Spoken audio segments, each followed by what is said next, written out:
जय श्री राधे श्याम। शरणागत वत्सल भक्त वत्सल अनंत कल्याण गुणगण निलय सकल हेय प्रत्यनीक परमात्मा श्री कृष्णचंद्र भजेंद्र नंदन की मंगलमयी अनुकंपा, भगवती भागीरथी की करुणा एवं पूर्व पुरुषों के पुण्य के फलस्वरूप प्रवर्तमान इस मंगलमय सत्संग सत्र में विराजे हुए भगवत कथा रस पिपासु सकल वंदनीय जिज्ञासु वृंद, भक्तिमयी स्नेहमयी वंदनीय माताएं, श्रद्धेया बहनें, बेटियां, आज अवसर मिला है उसका सुंदर लाभ उठावें। एक तो गंगा का तट, दूसरे तपोभूमि, तीसरे बड़े बड़े संत और मनुष्यों की कर्म भूमि इस दिव्य गीता भवन में भगवत चर्चा पर कुछ विचार करें। प्रश्न ये है कि मानव जीवन का मुख्य उद्देश्य क्या है और उस उद्देश्य की प्राप्ति किस साधन से हो सकती है, क्योंकि जब तक साधन नहीं होगा तब तक साध्य की प्राप्ति नहीं हो सकती। और साधन को जब विचार किया शास्त्रों ने तो धर्म के अतिरिक्त और कोई साधन नहीं है। और धर्म क्या है ये विचार करना बड़ा कठिन है। महाभारत के वन पर्व में यक्ष और युधिष्ठिर का संवाद है, तो उन्होंने लगभग 126 प्रश्न किए हैं। उनमें अनेक प्रश्न बड़े ही प्रसिद्ध हैं, जिनमें 4 प्रश्न ये हैं कि कह मोदते किमाश्चर्यम कह पंथा काच वार्तिका। ये सबके मतलब की चीज है। उन्होंने पूछा कि हे यक्ष ने कहा, हे धर्मराज, आप ये बताइए कि संसार में सुखी कौन है। ये कठिन प्रश्न है। There is not a complete definition of your happiness. आप नहीं बता सकते आनंद क्या चीज है। किसी को खाने में आनंद है, किसी को गाने में आनंद है, किसी को बजाने में आनंद है, किसी को सजने में आनंद है, किसी को सोने में आनंद है। कुंभकर्ण को सबसे अधिक आनंद सोने में आता था। बोलो राधे राधे। 6 महीना सोते थे, कितना आनंद था। बोलो राधे राधे। और इतनी गंभीर निद्रा आवे 6 महीना, उससे बड़ा सुखी कौन। आनंद की क्या परिभाषा है, किसे कहते हैं आनंद, कौन सुखी रहता है, पहला प्रश्न। तो युधिष्ठिर कहते हैं पंचमे हनि षष्ठे वा साकम पचति यद गृहे। आज की परिभाषा में, आज के वातावरण में ये युधिष्ठिर का उत्तर किसी की समझ में नहीं आएगा। पंचमे हनि षष्ठे वा शाकम पचति यद गृहे अनणी चा प्रवासी च सवारिचर मोदते। हे वारिचर, हे जलाशय के स्वामी। कथा शायद आपको याद होगी कि एक बहुत बड़ा तालाब है, निर्मल जल है। पांडव बहुत प्यासे हैं। उन्होंने भाइयों को भेजा जल लेने। वहां जल का जो सुंदर सरोवर है उसका एक स्वामी है यक्ष, वो उनको रोक देता है कि हमारे प्रश्नों का उत्तर दो, तब तुम जल पी लो और ले जाओ। और उत्तर नहीं दोगे तो तुम ये जल न पी सकते हो न ले जा सकते हो। तो चारों भाई थोड़े बल के अभिमानी थे, हट्ठी थे, तो जबरदस्ती जल पीने की कोशिश की। जैसे जल उनके कंठ में गया, सोई वो वहीं पर मूर्छित होकर के निष्प्राण होके गिर पड़े। चारों भाई लौट के नहीं गए। पहले नकुल गए, सहदेव गए, अर्जुन गए, भीम गए। अंत में धर्मराज युधिष्ठिर गए। यद्यपि वो भाई जो मरे हुए पड़े थे उनको देख के उन्हें बड़ा दुख हुआ। फिर उन्होंने देखा कि क्या शकुनी या दुर्योधन ने इस तालाब में विष मिला दिया है। लेकिन हमारे भाइयों के मुख पर कोई विष के लक्षण तो दिखाई नहीं पड़ते। यहाँ कौन यक्ष गंधर्व है जिसने हमारे इन महाबली भाइयों को मारा है। खैर, इस पर विचार बाद में करेंगे, पहले पानी पी लें। देखिए, शरीर की आवश्यकता। तो जैसे ही पानी पीने लगे तो फिर वो यक्ष प्रकट हो गया और कहा, मैंने ही तुम्हारे भाइयों की दशा की है और तुमने भी हमारे प्रश्नों का उत्तर न दिया और जल पीने का प्रयास किया तो तुम भी इसी तरह निष्प्राण हो जाओगे। युधिष्ठिर बड़े विवेकी थे, उन्होंने हाथ जोड़ के कहा, आप प्रश्न कीजिए, मैं यथामति उत्तर दूंगा। तो अनेक प्रश्न किए। वायु से तेज कौन चलता है? सोते समय भी आंख कौन नहीं बंद करता है? जन्म लेने के बाद भी कौन चेष्टा नहीं करता है? अनेक प्रश्न हैं। जन्म लेने के बाद अंडा चेष्टा नहीं करता है, सोते समय मछली आंख बंद नहीं करती है, मृत्यु के समय सबसे बड़ा सहयोगी साथी कौन है? ये सब प्रश्न है वहाँ। उसमें ये प्रश्न है कि संसार में सबसे ज्यादा सुखी कौन है? तो युधिष्ठिर कहते हैं कि जिसके घर में 4-5 दिन तक नमक रोटी खाई जाती हो, साग दाल न हो, और 5वें-6ठे दिन साग भी बन जाता हो, दाल भी बन जाती हो। पंचमे हनि षष्ठे वा, 5वें दिन या 6ठे दिन शाकम पचत यद गृहे, जिसके घर में शाक भी बनता हो, शेष दिन सूखी रोटी खाता हो, लेकिन उस साग और सूखी रोटी के लिए अंधणी च प्रवासी च सवारी चर मोदते, उस भोजन के लिए उसे ऋण न लेना पड़ता हो और परदेश न जाना पड़ता हो, उससे अधिक संसार में सुखी कोई नहीं है। और इसका अनुभव वो लोग करते होंगे जो अपनी जन्मभूमि को, कुटुंब को, परिवारीजनों को छोड़ करके बाहर ही जीवन जीते हैं, कैसे दब के रहते हैं, कैसे सहन करके रहते हैं, ये वही समझ सकते हैं जिन्होंने परदेश निवास किया हो।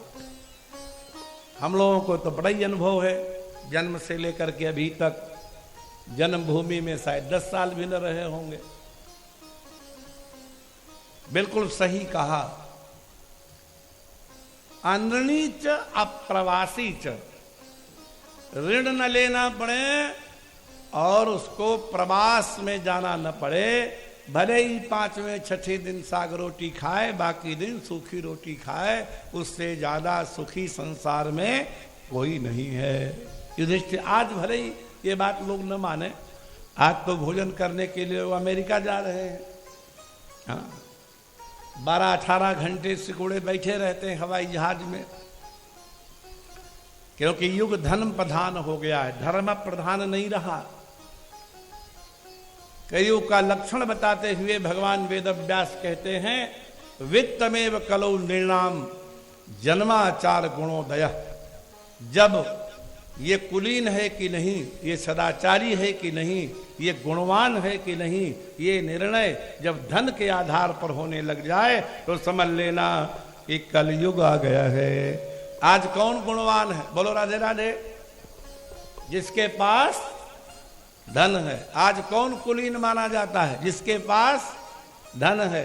आज कौन जो है सदाचारी माना जाता है? जिसके पास, हाँ, कुंभ के मेले में जिसका सबसे बड़ा पांडाल, वो सबसे बड़ा महात्मा। बोलो राधे राधे। सत्य है कि नहीं? बोलो ना। जब ये निर्णय धन करने लगे, वो जमाना दूसरा था। यमुना के जल में डूबा हुआ सौभरी नाम का महात्मा उसी जल के अंदर तप करते करते सफेद पड़ गया। 6 घंटा गंगा जी में डूब के देखो कैसो शरीर रह जाएगा। और जिसने हजारों वर्ष यमुना के जल में डूब करके तपस्या की हो, बाल उड़ गए, खाल सफेद पड़ गई, शरीर विचित्र हो गया, और इंद्रियां इतनी प्रबल हैं, उस महात्मा ने यमुना जल में मछली का गृहस्थ सुख देख लिया। बोलो राधे राधे। मनुष्य का नहीं देखा, किसका देखा? हाँ, मछली काली गाजर का हलवा बना के अपने मछला के लिए लाई, लो स्वामी खाओ। सौभरी ने सोचा हमारी जिंदगी तो बर्बाद हो गई, बेकार ही चली गई। यमुना से निकल पड़ा महात्मा और निकल करके लोगों से कहा कि मैं विवाह करना चाहता हूं, कोई अनुकूल कन्या हो तो बताओ। तो उनके शरीर को नीचे से ऊपर देख करके लोग घृणा करें, ये ब्याह करेगा मरणासन्न महात्मा सड़ियल। तो किसी ने उपहास कर दिया कि पृथ्वी के सबसे बड़े राजा मानधाता की 50 पुत्रियां हैं, तुम उन्हीं के पास चले जाओ और एक पुत्री मांग लो। वाह! तुरंत ही राजा मानधाता के पास पहुंचे। सौभरी महात्मा को देख करके तुरंत राजा ने उठ करके दंडवत किया, पूजन किया, पाद्य अर्घ दिया। आओ महाराज। कैसे दर्शन दिए। अगर उस समय धन की महिमा होती तो उनको कोई एंट्री देता उस सभा में? घुस ही नहीं पाते। कितने भागवत शास्त्र तुमको याद हो, कितने बड़े तुम पंडित विलक्षण हो, लेकिन तुम्हारे पास मर्सिडीज और इनोवा नहीं है तो तुमको बड़ी सभा में घुसने नहीं दिया जाएगा। मर्सिडीज से उतरोगे तो द्वारपाल भी कहेगा आइए बाबूजी। क्या अनुभव है आपका? लेकिन सौभरी महात्मा को किसी ने नहीं रोका। आप लोगों ने भागवत अनेक बार शायद सुनी होगी, तो भागवत की कथाओं में ज्यादातर विद्वान लोग सुदामा जी के आने पर जो है द्वारका में खूब गाते बजाते हैं, अरे द्वारपालो कहो जा हरि से कि दर पर सुदामा गरीब आ गया है। बड़े गाने प्रसिद्ध हैं, तो आपने सुने जरूर होंगे। लेकिन ये मनोरंजन की दृष्टि से ठीक है। भागवत में कहीं द्वारपालों की गणना नहीं है। वहां तो संत और ब्राह्मणों का प्रवेश अप्रतिहत था, कोई चला आओ। तीन गुलमान नतीयाय तिस्र कक्षास्त्र सज्ज। उस ब्राह्मण ने 3 द्वार और 3 आंगन पार किए। साधना करने के लिए बहुत सत्संग की आवश्यकता है। ये 3 द्वार और 3 आंगन हैं क्या?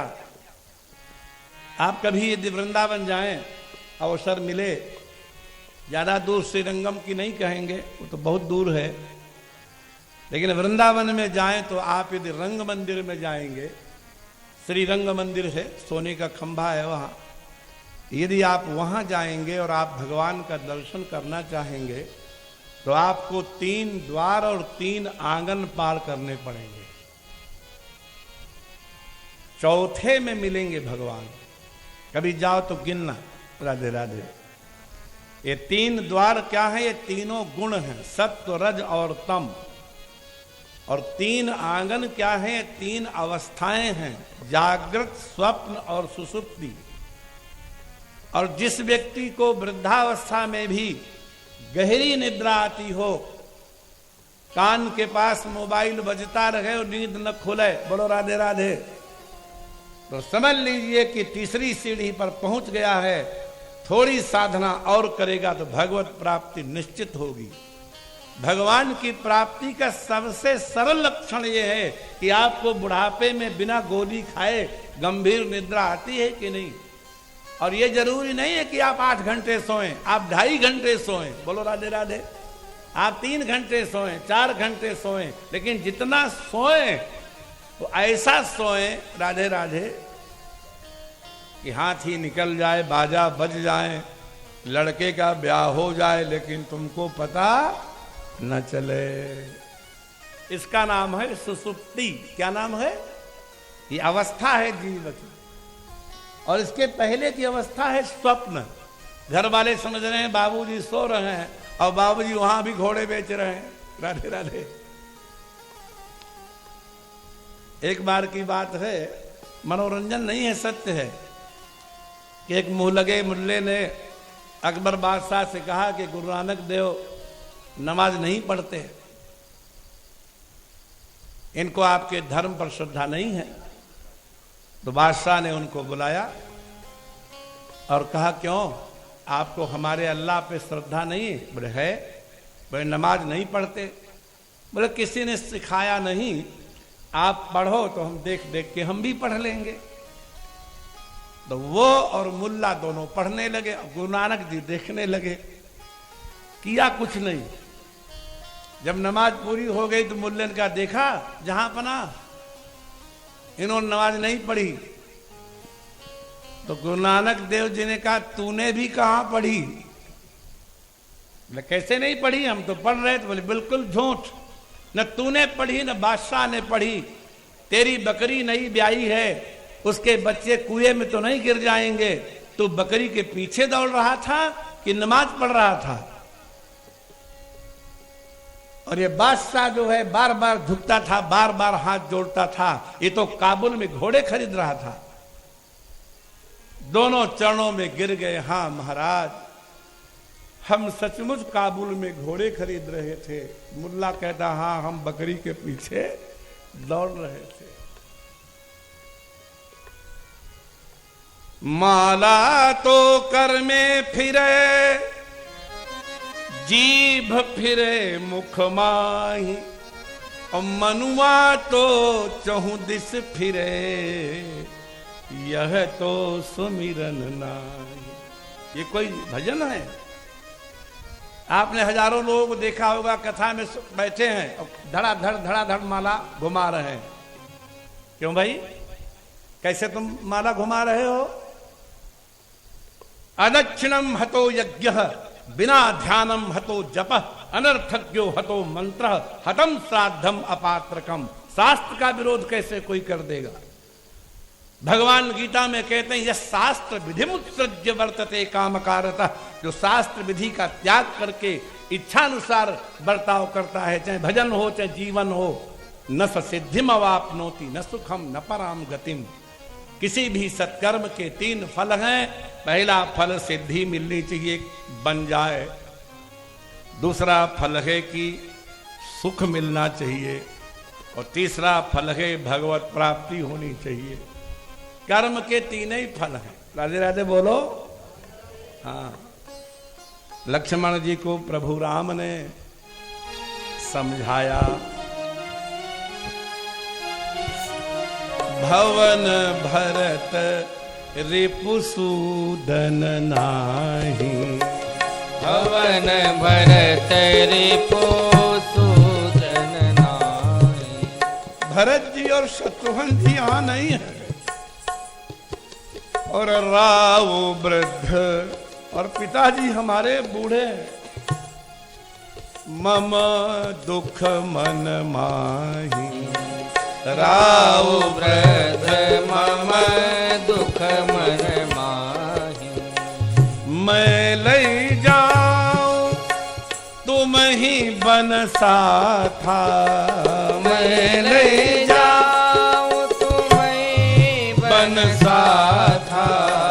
हुई है सब विधि अवध अनाथा, हुई है सब विधि अवध अनाथा। जासुराज। भैया लक्ष्मण, जिसके राज्य में प्रिय प्रजा दुखारी, जासुराज प्रिय प्रजा दुखारी। सो नृप अवसी नरक अधिकारी, सो नृप अवसी नरक अधिकारी। भगवान राम ने लक्ष्मण जी को उपदेश किया धर्म का, कि घर में भरत शत्रुघ्न नहीं है, वो ननिहाल गए हैं, और पिताजी अत्यंत बूढ़े हैं और हमारे दुख में बहुत ही व्याकुल हैं, और हम तुमको लेकर वन चले जाएंगे, अयोध्या अनाथ हो जाएगी। जिसके राज्य में प्रजा अनाथ है, दुखी है, वो राजा नरक को जाता है। पिताजी को नरक से बचाओ भैया, तुम यहीं रहो। तो लक्ष्मण जी कहते हैं कि हे प्रभु, धर्म का उपदेश किसको करना चाहिए? क्योंकि लक्ष्मण तो आचार्य है ना, रास्ते चलते किसी को कथा नहीं सुनानी चाहिए, रास्ते चलते धर्म का उपदेश नहीं करना चाहिए। जब बहुत कोई श्रवण करना चाहे तब सुनाना चाहिए। शास्त्र गलियों में फेंकने लिए थोड़ो है। कई बार ऐसा होता है, एक बार हम अपने एक रिश्तेदार की बारात में गए, अपनी बातें भी याद आ जाती हैं, तो वहां बारातियों लोगों ने कहा कुछ सुनाइए कुछ सुनाइए, जानते थे कुछ सुना लेते हैं। तो मैंने कहा ऐसे रास्ते चलते नहीं सुनाते हैं। अरे बोले कैसे नहीं सुनाते, सुनाइए। तो मैंने ठीक है, बढ़िया सा एक मंच बनाइए, बढ़िया माइक लाइए, सामने दरी बिछाइए, सब लोग श्रद्धापूर्वक बैठिए, तो हम तुमको जरूर सुनाएंगे। अरे अब हम ये व्यवस्था कहाँ से करें, हमके तो फिर बिना थाली के भोजन कैसे होगा। बोलो राधे राधे। सब नाराज हो गए कि आप बहुत ज्ञानी हैं और हमको ऐसा कहते हैं, जबकि भगवान स्वयं कृष्ण से कहते हैं इदम ते ना तपस्काय ना भक्ताय कदाचन नटा शुश्रूषवे वाच्यम नचे वो माम अभिद्रुह्यति। हे अर्जुन, ये तुमको ये गीता याद भी हो गई हो तो उसी को सुनाना जो तपस्वी हो, उसी को सुनाना जो सुनना चाहता हो, उसी को सुनाना जो मेरा भक्त हो। बोलो राधे राधे। 3 कंडीशन लगा दिया। इदम ते ना तपस्काय, अतपस्काय ना, जो तपस्वी नहीं उसको नहीं, और न अभक्ताय, और जो भक्त नहीं उसको भी नहीं, और न च अशुश्रूषवे, और जो सुनना नहीं चाहता उसको भी नहीं, कभी नहीं सुनाना चाहिए। तुलसी की कथा में भी माता पार्वती को प्रभु कहते हैं कि यह न कहिय सठही हठ सीलही, यह न कहिय सठही हठ सील, जो मन लाई न सुन हरि लील, जो मन लाए न सुन। भगवान की लीला को बड़े मन से कोई सुनना चाहे तब सुनाना चाहिए, नहीं तो ग्रंथ रखे पढ़ लो। गुरु की जरूरत क्या है, उपदेशक की जरूरत क्या है। इसलिए लक्ष्मण जी ने भगवान से कहा पहले ये बताइए धर्म का उपदेश करना किसको चाहिए, जो आप हमें धर्म समझा रहे हो कि हमारी प्रजा नरक को चल जाएगी, पिताजी बहुत बूढ़े हैं, हमको यही रहना चाहिए, धर्म ही का उपदेश कर रहे हो ना। धर्म नीति उपदेशयता ही, धर्म और नीति का उपदेश प्रभु उसको करना चाहिए जिसको 3 में से कुछ चाहिए हो। बोलो राधे राधे। क्या है वो 3 चीजें जो हम सब चाहते हैं? कीरति सुगति भूति भली जाही, कीरति सुगति भूति भली जाही। ज्यादातर लोग कीर्ति चाहते हैं, यशोर्थे धर्म सेवनम। ज्यादातर लोग भगवत प्राप्ति भी चाहते हैं, और ज्यादातर लोग धरती में जब तक हैं तब तक खूब सुख और संपन्नता चाहते हैं। बोलो सत्य है कि नहीं? हमारे पास संसार के सारा ऐश्वर्य भी हो, हमारा दुनिया में नाम भी हो, और मरने के बाद हमको भगवत प्राप्ति भी हो। लक्ष्मण जी कहते हैं हमको अपयश लेना मंजूर है, हमें कोई सुख नहीं चाहिए। और सचमुच माता सुमित्रा ने कहा पुत्र जा तो रहे हो राम जी के साथ, लेकिन काम क्रोध ईर्षा मद मोहू ऐसी माता कहां मिलेगी? कामना के, क्रोध के, ईर्ष्या के, मद के और मोह के जन सपने हूं इनके बस होवू, स्वप्न में भी तुम्हें विकार नहीं आने चाहिए। लक्ष्मण जी ने मन में विचार किया कि माता की आज्ञा तो वेदाज्ञा से बड़ी होती है, जब तक हम जागृत हैं इन विकारों को ध्यान रखेंगे, लेकिन सोने के बाद अगर स्वप्न में आ गए तो प्रतिज्ञा कर ली हम 14 बरस सोएंगे ही नहीं। वो ठीक है कि भरत जी ने एक जो मुट्ठी भर गोमूत्र में उबाल करके खाई, गोमूत्र यावकम सुप्ता भ्रातरम में महावलम, लेकिन लक्ष्मण जी का त्याग का कम है कि 12 वर्ष तक, 14 वर्ष तक उन्होंने निद्रा नहीं ली। जब से पृथ्वी बनी है तब से 2 ही ऐसे महापुरुष हुए हैं जिन्होंने निद्रा पर विजय पाई। पहले श्री लक्ष्मण जी महाराज और दूसरे कुंती नंदन अर्जुन, तीसरा कोई व्यक्ति सुनाई नहीं पड़ता जो निद्रा पर विजय पा गया हो, बिना सोए ही मस्त रहता हो। इसलिए हे मेरे राम, हमें कीर्ति नहीं चाहिए और हमें सदगति भी नहीं चाहिए। हम नरक में जाने को तैयार हैं आपके संग रह के, और हमको संसार का ऐश्वर्य भी नहीं चाहिए।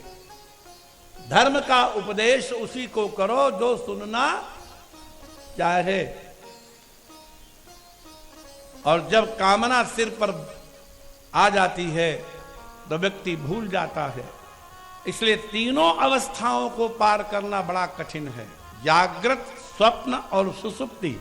चौथी अवस्था है तुरीयावस्था, भगवत प्राप्ति। और जब सुदामा जी द्वारका गए तो भागवत के मूल में लिखा है कि त्रीणि गुलमान्यतीयाय, उन्होंने 3 द्वार पार किए। जहां बड़े सिपाहियों के झुंड खड़े थे, गुल्म माने होता है झुंड, तो द्वारपाल कई रहते हैं ना। यहाँ गीता भवन में भी खड़े रहते हैं, आपने देखा होगा नीली ड्रेस पहने। तो द्वारका के महल में खड़े रहे होंगे कि नहीं। 3 द्वार पार किए सुदामा ने, और तीसरा कक्षा 3 ड्योढ़ी पार की। अब चौथी आई तो भागवतकार कहते विवेशैक स्तमम श्रीमत् ब्रह्मानंदम गतो यथा, जैसे कोई ब्रह्मानंद पावे। आहा, यही तो बात है। तन्मातरौ निज सुतौ घृणया स्नुवन्त्यौ,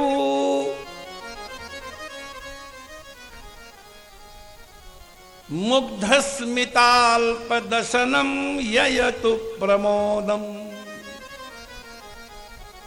तुरीयावस्था का सुख क्या है, उसका एक वानगी बता रहे हैं। जैसे कोई माता अपने प्रिय पुत्र को गोद में लेकर के स्तनपान कराती है, तो क्षण भर के लिए उस माता को वही सुख प्राप्त होता है जो भगवत प्राप्ति का सुख होता है। और यह अनुभव वही करेगा जो जननी हो कोई।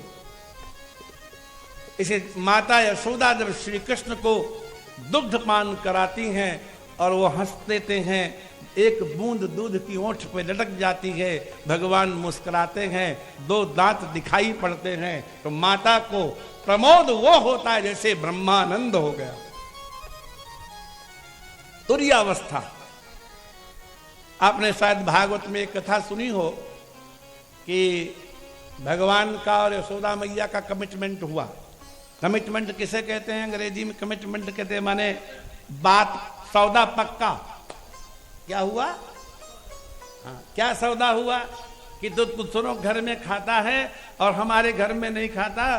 तो मैया ने जब ये उलाहना दिया तो भगवान बोले कि मैया ये गोपी तो मैं बुलाए बुलाए के खवा में, और तू तो कब खाए को दे ही ना है। तो जब तू दे ही ना है तो हम कैसे खाएं? अरे तू मांग ना सके ना है मैया, मैं मांग के ना खाऊं। जो मोए प्रेम से खवाएगो हम तो वाई के खाएंगे। तो मैया बोली लाला मैं तेरी मैया हूं और तू मेरो लाला है, मोटे तो मांग लियो करना। तो भगवान ने कहा अच्छा ठीक है मांग लूंगा, लेकिन 2 कंडीशन है, 2 शर्त हैं। बोले क्या क्या? बोले जो मांगूंगो सो देगी और जब मांगूंगो तब देगी। बोलो राधे राधे। ये 2 बातें मानोगी तो हम तुम्हारे घर में खाएंगे। कमिटमेंट हो गया, लिखा पढ़ी हो गई। तो एकदा, एक दिन की बात है, मैया यशोदा ने मन में विचार किया कि श्याम सुंदर को ये मांगेगो तो अपने हाथ से निकाल के ताजो माखन खवावे। तो एकदा गृहदासीसु यशोदानंद गेहिनी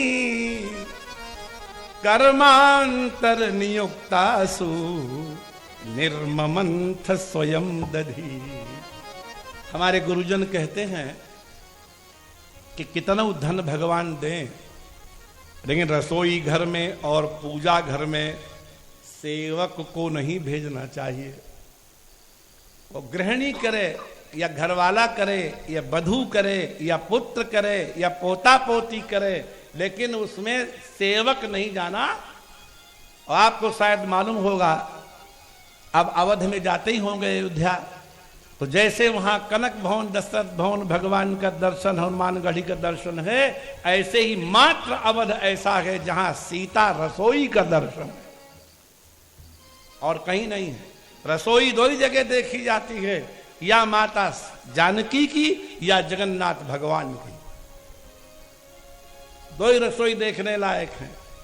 तो आप लोग विचार करो सज्जनों और माताओं, जानकी माता के पास दास दासी रहे होंगे कि नहीं?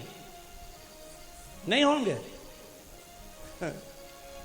बाबा कहते यद्यपि ग्रह, यद्यपि घर में सेवक सेवकिनी, देखिए भाषा, दास भी थे, तुम सब्जी ले आओ, तुम परवल ले आओ, तुम आम ले आओ, तुम कटहल ले आओ, और दासियां भी थी, तुम पोछा लगा लो, तुम झाड़ू लगा लो, तुम कपड़े धो लो। और सबकी छुट्टी कभी नहीं होती थी, ये लिखा है रामायण में। विपुल और सदा, बहुत से रहते थे और हमेशा रहते थे, और एक भी बिना इंटरव्यू के नियुक्त नहीं किया गया था। सेवा विधि गुणी, सारी सेवाएं उनको आती थी। भाषा देखिए, यद्यपि गृह, जब यद्यपि घर में सेवक सेवकिनी, विपुल सदा सेवा विधि गुणी। लेकिन इन बहनों में पता नहीं अपने आप भोजन कोई बनाई है कि नौकरे चाकर बनाते रहे हों, क्योंकि गीता भवन में ज्यादा बड़े लोग आते होंगे। बोलो राधे राधे। हमारा तो पहले ही अनुभव है, बनाती हैं। तो आप एक प्रश्न का उत्तर दो जो देना ही पड़ेगा, कि माताओं के लिए घर का वो कौन सा काम है जो आज ही करना पड़ेगा, उसको कल पर नहीं डाल सकते। वो कौन सा काम है? वो है भोजन बनाना। आप बच्चों से नहीं कह सकते कल खा लेना, आज छोड़ो। अच्छी गृहिणी तो वो होती है कि आज रात के 11 बजे भी पति कहे कुछ भूख सी लगी है, और पत्नी उठ कर के कहे अच्छा अभी आती हो, फटाफट भिंडी काट के तवे पे छौंक दे, तब तक भिंडी पके, तब तक पराठा बन जाए, 15 मिनट के अंदर प्लेट सामने, भरवा मिर्चा का अचार और धर दे। बोलो राधे राधे। 15 मिनट में बन सकता कि नहीं बिटिया? ये देखो, तो तुलसी कहते निज कर गृह परिचर्या करहि, हाँ निज कर गृह परिचर्या करहि। जानकी माता रसोई में किसी को नहीं भरने देती, अपने हाथ से घर का वो काम करती हैं जो जरूरी है, भोजन। निज कर गृह परिचर्या करई, निज कर गृह परिचर्या करई। रामचंद्र आय सुअनुसर, रामचंद्र आय सुअनुसर। रामचंद्र की आज्ञा मानती है, और इसीलिए सीता के वियोग में जब माता कौशल्या रुदन करती है तो क्या याद करती है? राम बिना मोरी सुनी अयोध्या, राम बिना मोरी सुनी अयोध्या। लक्ष्मण बिनु ठकुराई, लक्ष्मण बिनु ठकुराई। लक्ष्मण ही एक ठाकुर है, शासक। मंथरा गाल फुला के आई तो कैकेयी कहती लगता है तू आज लक्ष्मण के हत्थे चढ़ गई। दीन लखन सिख असमन मोरे, तो उल्टी उल्टी चल रही होगी। लक्ष्मण जी कभी अनुशासन भंग करने नहीं देते, डांट दिया होगा। लक्ष्मण बिनु ठकुराई। सीता बिना मोरी सुनी रसोई। सीता बिना मोरी हो, सीता बिना मोरी सुनी रसोई। महल उदासी आजो मोहे रघुबर की सुध आई। आजो मोहे रघुबर की सुध आई।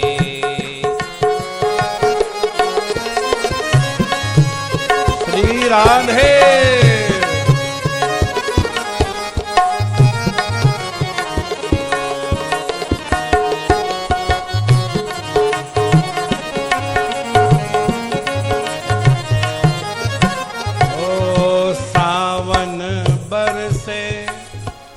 भादों गरजे सावन बरसे भादों गरजे।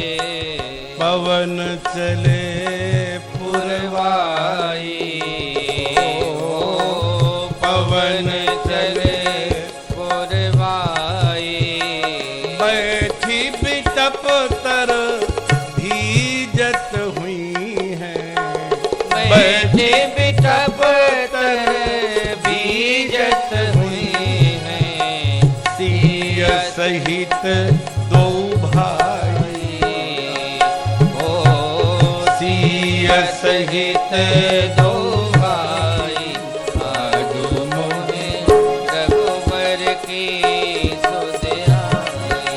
आजो मोहे रघुबर की सुध आई।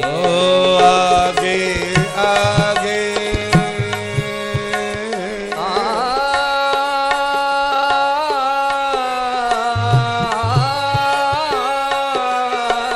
आगे आगे राम चलत है। आगे आगे राम चलत है। पीछे लक्ष्मण भाई ओ, पीछे लक्ष्मण भाई। राम के पीछे राम के पीछे चलत जानकी। राम के पीछे चलत जाने की। विपत्ति कही नहीं जाई।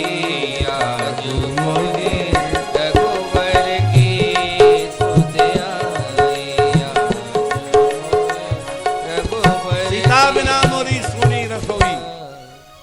इसलिए गृहिणी का धर्म है कि वह रसोई स्वयं बनावे। इसलिए एक दिन यशोदा मैया ने दासियों से कहा कि तुम गोबर कर लो, तुम चारा कर लो, तुम लीप लो, तुम लकड़ी ले आओ। कृष्ण के लिए दही मैं स्वयं निकालूंगी। निर्ममंथ स्वयं दधी मूल में लिखा है ना। एकदा गृहदासीसु यशोदानंद गेहिनी कर्मांतर नियुक्तासु। अन्य कर्मों में लगा दिया सब दासियों को। वो कह रही थी मैया मैं मत दूं, नहीं नहीं जा तू काम कर ले। निर्ममंथ स्वयं दधी। पुराने जमाने में माताएं काम करती थी, भोजन बनाती थी, धान कूटती थी, चकिया पीसती थी, तो उस समय माताएं भगवत भजन गाती थी। और गर्भिणी माता जब भगवान भजन गाती थी, चकिया पीसते पीसते, तो वो पुत्र जन्म लेते ही वो भजन गाने लगता था। ये कहानी नहीं, ये सच्ची बात है। आज कहां कोई भजन गा रहा है। कोई नई पीढ़ी में तो सब भूल ही गए, गाएंगे तो कोई फिल्मी गाना गाएंगे। बाथरूम सिंगर, चकिया तो पीछेंगे नहीं। मिलो न तुम तो हम घबराएं, मिलो तो आंख चुराएं, हमें क्या हो गया है। लेकिन पहले माताएं जब गाती थीं, काम करते करते यूं चकिया पीसती थीं और दाना डालती जाती थीं और गाना गाती थीं। सुना होगा किसी ने, अति वृद्ध होंगे तो। नटवर नागर नंदा गोविंदा, नटवर नागर नंदा भजो रे मन गोविंदा। श्याम सुंदर मुख चंदा भजो रे मन गोविंदा। तू ही नटवर तू ही नागर तू ही नटवर तू ही नागर तू ही बाल मुकुंदा भजो रे मन गोविंदा। नटवर ना। यही लिखा है भागवत रे में। मन यानी यानी है गीतानी दद बाल चरितानी च। जो संतों ने, ऋषियों ने, मुनियों ने भगवान कृष्ण के बाल चरित गाए हैं। दधि निर्मंथने काले, जब मैया दही मथ रही थी तो स्मरंती तान्य गायत। दही मथते समय यशोदा मैया ऋषियों के द्वारा गाए हुए कृष्ण के चरित्रों का गान करती है। और ये दही जो होता है ना, माखन, इसका भी स्वभाव होता है।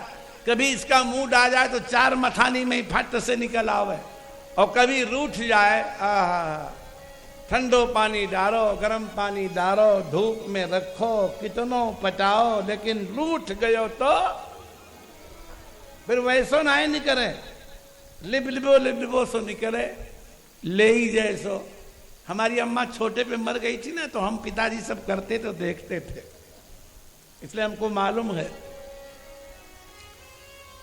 अब जो माखन कृष्ण के लिए मथा जा रहा हो, उस माखन को भी जल्दी है कि जल्दी आवे और भगवान का भोग बने। तो बिल्कुल माखन आ ही रहा है। इतने में कमिटमेंट था, जब मांगूंगो तब देगी, जो मांगूंगो तो गृहीत्वा दधि मंथानम। आप लोगों ने शायद किसी ने तो देखा ही होगा, माताएं खड़े खड़े मथती थी, बड़ी बड़ी मथानियों के डंडे होते थे, 15-15 सेर दही एक एक मटके में होता था, छर्र छर्र आवाज आती थी। पड़ोसी भी जानता था इनके घर में दही मथा जा रहा है। ऐसा सीन किसी ने देखा कि नहीं? हाँ? बैठ वाले, हम खड़े वाले की बात कर रहे हैं। देखा है? एक आधे तो भैया बताओ। हाँ देखा है। जानते हैं, जब नंद बाबा के पास उद्धव जी आए तो जाड़े का महीना था, कुंडी अंदर से बंद थी, अंधेरा था। आप लोगों का ऐसा कोई मित्र है, हाथ उठाना, कि बहुत दिन के बाद मिले तो रात भर बातें करो और बातें खत्म न हो और सुबेरा हो जाए? किसी का नहीं है ऐसा? है? माताओं के तो बहुत होंगे। हाँ, भागवतकार कहते, एवं निशासा ब्रुवतोर व्यतीता नंदस्य कृष्णानुचरस्य राजन। हे राजा परीक्षित, वो पूरी रात नंद बाबा और कृष्ण के अनुचर उद्धव की बात होते होते ही बीत गई। उद्धव जी को कैसे पता लगा सवेरा हुआ है? घड़ी तो थी नहीं।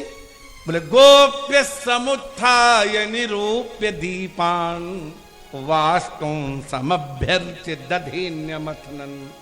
गोपियां ब्रह्म मुहूर्त में उठ करके स्नानादि करके वास्तु पूजन करके जब दही मथने लगी और छर्र छर्र की आवाज पूरे चारों मोहल्लों में आने लगी, तब उद्धव जी को पता लगा कि अब तो सवेरा हो गया।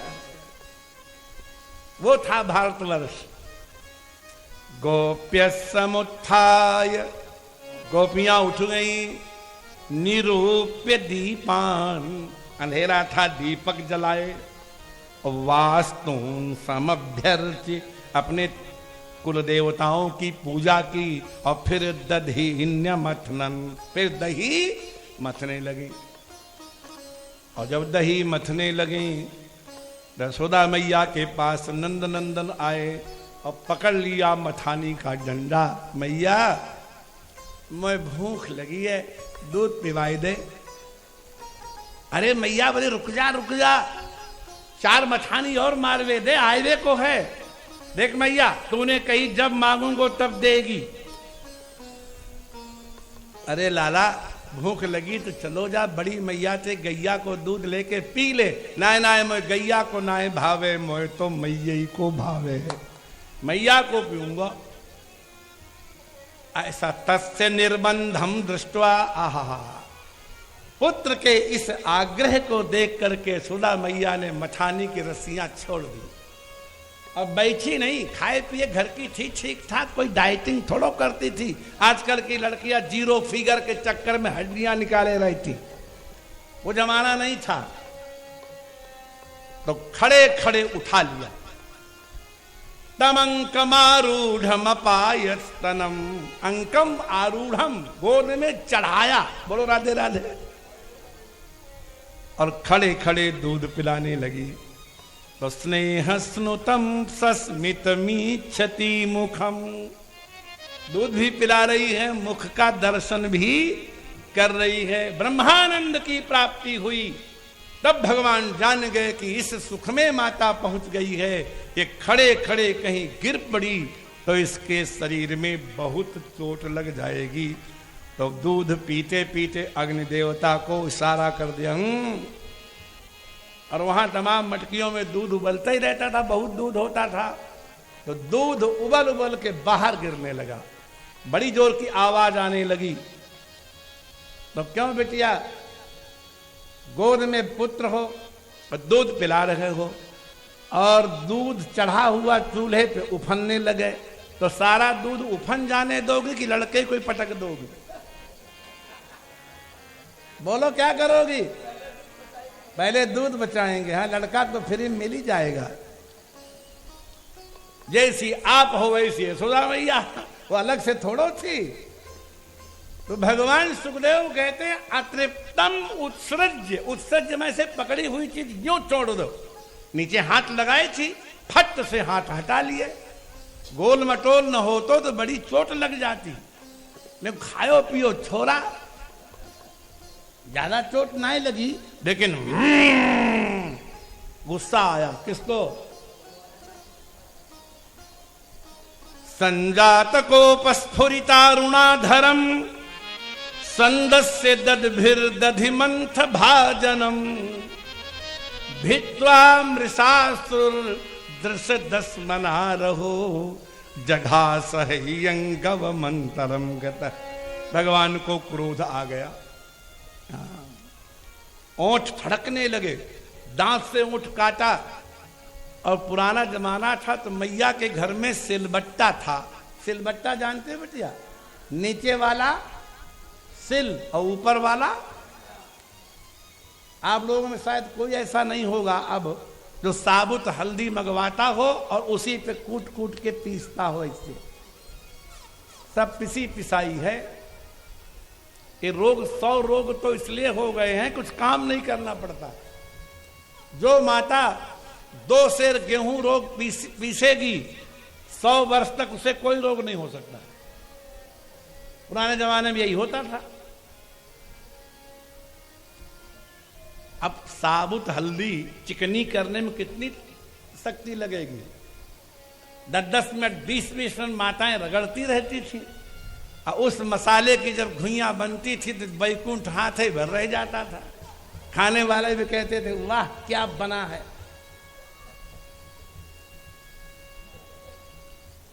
तो सिलबट्टा था नंद बाबा के घर में। तो भगवान ने क्या किया? दृश दस्मना, वही बट्टा उठाया और जो मटका मथ रही थी उसी पे मारा भजाक से। क्योंकि अभी तक तो गोपियों के फोड़ते थे, मैया को तो फोड़ो ना है। तो यार का पतो कितनो दर्द होए जब मटका फूटे। बोलो राधे राधे। और अंदर वाली कोठरी में घुस गो और ताजा मक्खन जो रखा था हनुमान जी को बुलाया और निकाल निकाल के उनको खिलाने लगे, खुद खाने लगे। और मैया दूध में पानी डाल के अग्नि कम करके ढक्कन लगाए कि आई तो मटका फूटो परो 15 सेर दही पूरो आंगन दही दही।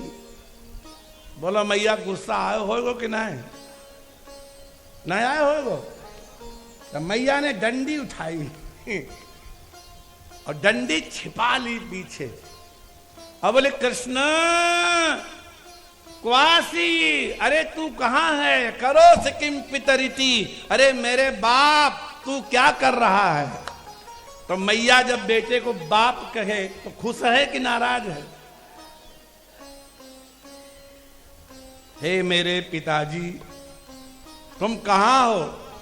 तो कृष्ण क्वासी करो सिकिम पितरिति श्रुत्वैव मातुर्वचः सासंकम नवनीत चौर्य विरतो विश्रम्यताम ब्रवीत। झटपट अपना हाथ पोंछने लगा। बालू थोड़ो थी तो झड़ जाएगी, जितनो ही पोंछे उतने लपटे। बोलो राधे राधे। मक्खन माने चिकनाई, मक्खन माने, और चिकनाई को शास्त्रों में कहते हैं स्नेह, और स्नेह का अर्थ होता है प्रेम। जब आप किसी से बहुत मधुर वाणी बोलते हैं तो उसके मुंह से सहसा निकल जाता है, देखो कितनी चिकनी चुपड़ी बातें कर रहे हैं। इसका मतलब प्रेम का गुण है चिकनाई। और जब आप कठोर बोलते हैं तो लोग कहते हैं कितनो रूखो बोल रहे है। बोलो राधे राधे। एक रूखी रोटी, एक चुपड़ी रोटी। बोलो राधे। अंतर होएगो कि ना होएगो? ऐसे रोटी सेंक के धर दो डब्बा में और खूब घी में तर करके रखो तो 10 घंटे बाद कौन सी नरम निकलेगी? इसका मतलब क्या हुआ कि घृत में प्रेम है, चिकनाई है, और सबसे अधिक चिकनाई होती मक्खन में। और प्रेम का अर्थ ये होता है जो बार बार प्रेम करते हैं छोड़ देते हैं वो तो दुर्जन होते हैं। चिकनाई का यही गुण है कि या तो आपका स्पर्श नहीं करेगा और स्पर्श कर ले तो आपको छोड़ेगा नहीं। बोलो राधे राधे। जितना छुड़ाओगे उतना ही और फैलेगा। ये प्रेम का गुण है। जब भगवान ने उस माखन को छुड़ाना चाहा तो माखन मानो कह रहा हो कि प्रभु प्रेम का यही तो लक्षण है, या तो वो पकड़े ना है, पकड़े तो छोड़े ना है। इतने मैया आएगी। क्यों रे? एक मटका तोड़ दियो और दूसरो झूठो कर दियो। नाय मैया मैंने झूठो नाय कियो। अच्छो तू झूठो बोले, तेरे मुंह में लगो, तेरे कोहनी तक हाथ में लगो। और हनुमान जी भाग गए। ये न कहना कि हम कंसेप्ट में अपनी ओर से बता रहे हैं। वहां लिखा है मरकाए कामम दतम तत्म स्थितम। बड़े बड़े गोले हनुमान जी लपक लपक के खा रहे थे, लेकिन डंडी देखी तो भगवान से हनुमान जी बोले प्रभु अब तुम निपटो। बोलो राधे राधे। हनुमान जी गए, मैया जाने तुम जानो। उलू खलांघे रूपरि व्यवस्थितम मरकाय कामम ददतम स्थितम। क्या भाषा है। उखली के ऊपर खड़े हैं और हनुमान जी को कामम माने इच्छा अनुसार बड़े बड़े गोले दे रहे हैं उस मटके में से निकाल निकाल के जो सिची माने सीके पे रखा था। ताजा मक्खन हयंगवीन।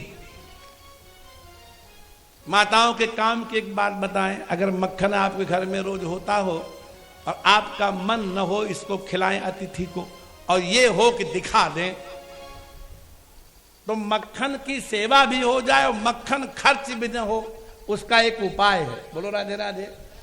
मलाई निकाल निकाल के रखती जाओ, जब 20 दिन की हो जाए और फिर उसमें से निकालो मक्खन, इतनो खट्टो होएगो कि मुर्दो राधे राधे करेगो। एक चम्मच खाएगा कि बस ले, मक्खन की सेवा भी हो गई और मक्खन खर्च भी। और एक मक्खन होता है जिसको कहते हैं हयंगवीन, ह्यो गोदो हो भवम। कल रात को जो गाय दुही गई थी, तुरंत गर्म करके दूध जमा दिया और प्रातः काल होते ही उसको मथ लिया। इतना मीठा मक्खन होगा, उस मक्खन को शास्त्र में कहते हैं हयंगवीन ह्यो गोदोहोद भवम, कल की गाय के दूध से निकाला गया मक्खन। और वो मक्खन यशोदा मैया अलग मटका में धरती। कोई संत महात्मा ब्राह्मण आएंगे तो खवाएंगी। तो हनुमान जी ने भगवान से कहा कि संतई महात्माओं के लिए है कि हमारा भी है। बोलो राधे राधे। प्रभु अगर मक्खन खिलाना चाहते हो तो हम वही वाले मटके से खाएंगे। बोलो राधे राधे। तो भगवान ने कहा कि तुमसे प्यारा हमारा है ही कौन, आ जाओ। तो हयंगवीनम, जो हयंगवीन रखा हुआ है अलग मटके में, वही निकाल निकाल के हनुमान जी को खिला रहे हैं। मरकाय काम, मर्क माने बंदर, मर्क से ही मरकट बना, बंदर को मरकट कहते हैं। मरकाय कामम ददतम सिचिस्थितम, सीके में स्थित मटके से निकाल निकाल के हनुमान जी को खिला रहे थे। और हनुमान जी भाग गए। मैया ने पकड़ लियो, क्यों रे, एक मटका तूने तोड़ दियो और दूसरो जूठो कर दियो। तो भगवान बोले नाय मैया, मैंने झूठो नाय कियो। तो तू झूठो बोले, मुंह में लगो, कोहनी तक हाथ में लगो। बोले मैया मुंह में तो इसलिए लगो कि मैंने पसीना पोंछ दियो याई हाथ से। बोले हाथ क्यों सनो? तो भगवान कहते हैं कि मातः कंकण पद्मराग महसा पाणिर्ममा तप्यते। हे मां, मारना मत। तुमने जो मुझे कंकण पहनाया है इसमें पद्मराग मणि लगी है, और सूर्योदय जब होता है तो इसमें जलन बचने लगती है। आज ज्यादा हाथ जल रहा था। तेनायम नवनीत भांड विवरेन विन्यस्य निर्वापित, इसलिए मैंने जलन मिटाने के लिए मटके में डाल के हाथ ठंडो कियो है। मैंने तेरो माखन नहीं खायो। इतना बना पाओगे आप? मातः, हे मैया, कंकण पद्मराग महसा, कंकण के पद्मराग मणि के महसा माने तेजसा, तेज से। पाणिर्ममा तप्यते, मेरा हाथ तप रहा था। तेनायम नवनीत भांड बिबरे, इसे मक्खन के भांडे के छिद्र में विनियस्य, इसको डाल करके निर्वापितः, इसको थोड़ा शांत। तो मैया बोली क्यों रे, तेरो हाथ ठंडो है गो? तो भगवान में हाओ मैया ठंडो है गो। वो ग्वालियर से लेके मथुरा तक हाजी को हाओ कहते हैं। क्या कहते हैं? हाओ। एक सज्जन चेन्नई से आए, ग्वालियर में उतरे, बाई चांस ले प्लेटफॉर्म पर बिजली गुल थी, दिखाई नहीं पड़ा कहीं ग्वालियर लिखा। एक सज्जन से पूछा भैया हमें ग्वालियर जाना था, ये ग्वालियर है? बोले हाओ। उन्होंने समझा ग्वालियर की जगह हाओ में आ गए। जाना था ग्वालियर, पहुंच कहां गए? हाओ। एक और सज्जन से पूछा, उन्होंने भी हाओ कहा। एक थोड़े पढ़े लिखे से दिखे, बोले भाई साहब हमको ग्वालियर जाना था, ये ग्वालियर है? बोले हाँ जी ये ग्वालियर है। बोले जिससे हम पूछते वो हाओ कहता है। बोले जो पढ़े लिखे नहीं होते ना गंवार, वो हाओ बोलते हैं। अच्छा अच्छा, आप पढ़े लिखे हैं? बोले हाओ, हम पढ़े लिखे हैं। बोलो राधे राधे। मातृभाषा। मैया ने पूछा तेरो हाथ ठंडो है वो? बोले हाओ। पीछे से निकाली डंडी और बोली कि हाथ तो ठंडो है गो, लेकिन तू ठंडो ना है वो। भगवान सुखदेव कहते तामात्मयष्टिम भय बिह्वले क्षण ततो वरुहिया पससार भीतवत। डंडी देख करके भगवान कूद पड़े और डरे की तरह भागे। अब सज्जन और संत विचार करो, क्या भगवान सचमुच डर गए होंगे? तुलसी बाबा भगवान की निर्भयता का कैसा निरूपण कर। जासु त्रास डर कहाँ डर हो, जासु त्रास डर कहाँ डर हो, जासु त्रास डर कहाँ डर हो, जासु त्रास डर कहाँ डर हो, भजन प्रभाव दिखावत सोई, भजन प्रभाव दिखावत सोई। निगम नेति, इस परमात्मा को निगमों ने नेति नेति कह के निरूपण किया। आप लोग बड़े सत्संग कर चुके होंगे, नेति नेति शब्द कई बार सुना होगा। सुना है किसी ने? क्या होता है नेति नेति? मतलब नहीं तो कैसे? आपने रसगुल्ला खाया है? रसगुल्ला कभी खाया?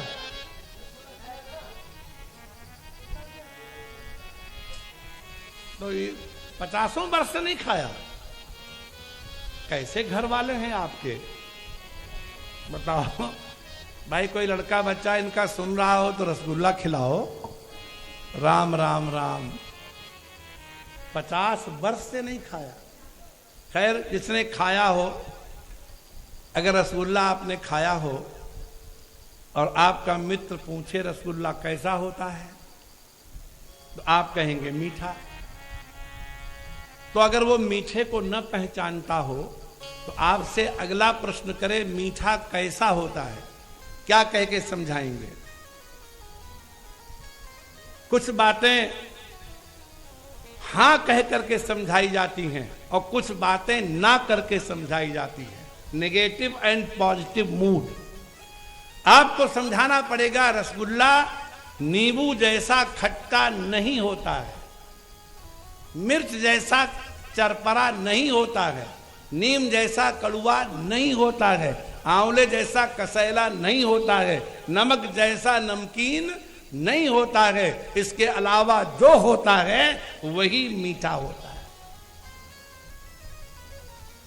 अतत व्यावृत्ति के द्वारा अतीत पंथानम तवच महिमा वांग मनसयो व्यावृत्यायम चकित मभिधत्ते श्रुतिरपि। वेदों से जब कहा गया कि ब्रह्म का निरूपण कीजिए तो ब्रह्म से जो भिन्न था उसका निषेध किया। ये नहीं, ये नहीं, ये नहीं, इतना ही नहीं, नहीं, ये नहीं, ये नहीं, ये नहीं, न इति, न इति, न इति। और यदि आप पॉजिटिव मूड में समझाना का प्रयास करेंगे तो आप गड़बड़ में पड़ जाएंगे। जैसे उदाहरण के लिए कोई अंध संत मिला किसी सेठ को, वन में रहता था, सेठ जी बाई चांस उधर से निकल रहे थे, अंधा साधु तपस्वी दिखाई पड़ा। उनके मन में आया कि इनको भोजन करावें। बोले बाबा आपको हम निमंत्रण करते हैं, कल हमारे यहाँ प्रसाद पाओ। तो साधु ने पूछा आप हमें प्रसाद में क्या खिलाएंगे? तो उनके मुंह से निकला खीर। अब उसने कभी खीर खाई नहीं थी। उसने खीर कैसी होती है? बोले सफेद सफेद। बोले सफेद कैसा होता है? बोले बगुला जैसा। बोले बगुला कैसा होता है? अब चक्कर में पड़ गए। तो उन्होंने हाथ यूं टेढ़ा किया और बगुले की चोंच की तरह उंगलियां यूं उठाई और उस अंधे का हाथ रख के कहा देखो बगुला ऐसा होता है। ये जैसे उसने टेढ़ा हाथ देखा, बोले बाप रे बाप, नहीं भैया ये तो टेढ़ी खीर है, मैं खीर नहीं खाऊंगा, गले में फंस जाएगी। तभी से आप लोगों ने एक शब्द सुना होगा टेढ़ी खीर। सुना है कि नहीं? खीर कैसे टेढ़ी हो जाएगी? कोई बंबू है क्या जो टेढ़ा हो जाएगा? अतर्क्या खलु ये भावानतांस तर्केण योजयेत जिनको शब्द से नहीं बताया जा सकता, उन पदार्थों पर शब्द का व्यापार नहीं करना चाहिए। नहीं तो बताना चाहोगे खीर और बताना लोगोगे बगुला। इसलिए परमात्मा का निरूपण करने के लिए वेदों ने नाना किया। क्या कहा? इसी पर तो फिल्मी गाना बना था, नाना करते प्यार तुम्ही से, कर बैठे करना था इनकार मगर इकरार तुम्ही से। कुछ बातें हां कह के कही जाती हैं, कुछ बातें ना कह के कही जाती हैं। बाबा कहते हैं तुलसी कि भगवान कौन है जिनके पीछे मैया डंडी लेके दौड़ रही है। निगमनेति शिव अंतन पावा, निगमनेति शिव अंतन पावा। वेदों ने जिसको न इति नेति नेति करके निरूपण किया, और शिव जी ध्यान बहुत देर लगाते तब कहीं स्फूर्ति होती है। और ताहि धरे, उस ब्रह्म को पकड़ने के लिए जननी हठी धावा। ताहि धरे जननी हठी धावा, निगमनेति शिव अंतन पावा, निगमनेति शिव अंतन पावा। जिस परमात्मा को वेदों ने न इति करके निरूपण किया, शिव भी जिसका अंत नहीं पाए, बोले कि वह परमात्मा आगे आगे भाग रहा है और माता डंडी लेके दौड़ा रही है। भक्ति का इससे बड़ा और क्या उदाहरण दुनिया में हो सकता है कि ब्रह्म प्रतिपाद्य उपनिषद वेद्य निराकार निर्विकार सर्वव्यापक विभू जो परमात्मा श्री कृष्ण चंद्र ब्रजेंद्र नंदन है, वो सगुण साकार होकर के माता यशोदा को इतना सुख दे रहे हैं, वो डंडा लेके दौड़ा रही है और वो कुदर कुदर आगे आगे भाग रहे हैं। मैंने पहले निवेदन किया, मैया थोड़ी मोटी ताजी थी और छोरा बड़ो फुर्तीलो, जल्दी जल्दी भागे तो मैया गई ठक, बोलो राधे राधे, पसीना पसीना हो गई। तो भगवान ने सोचा कि ये मैया बहुत थक जाएगी तो ठीक ना है, तो खड़े हो गए, लेकिन आंसू गिराने लगे। भगवान सुखदेव जी ने पोल खोली कि हे भक्तों, ये आंसू झूठे हैं, मृषाश्रु। जीवन में एक बार रोए प्रभु, और तब भी सुखदेव भगवान ने पोल खोल दी कि नकली आंसू है ये, असली आंसू। राम जी तो खूब रोए हैं, लेकिन भगवान कृष्ण का आद्योपांत जीवन आप देख लीजिए। भगवान के जीवन की विपत्तियों पर विचार कीजिए। हम आप तो थोड़ी थोड़ी बातें लेकर के शिकायत करते हैं भगवान से, लेकिन भगवान कहाँ जन्म लिए, कहाँ प्रकट हुए? कारागार में, और जन्म लेते ही जननी छूट गई। बताइए, इससे बड़ा कोई दुख हो सकता है? अपनी माता छूट गई, पिता छूट गया, और दूसरे के घर में रहे 11 वर्ष तक पैरों में जूता चप्पल नहीं मिला। ये कोई हम कल्पना से श्रद्धा बस नहीं कह रहे हैं। जब धर्म ने पृथ्वी से रोते हुए पृथ्वी को देख के पूछा कि आप काहे को रो रही हैं माता?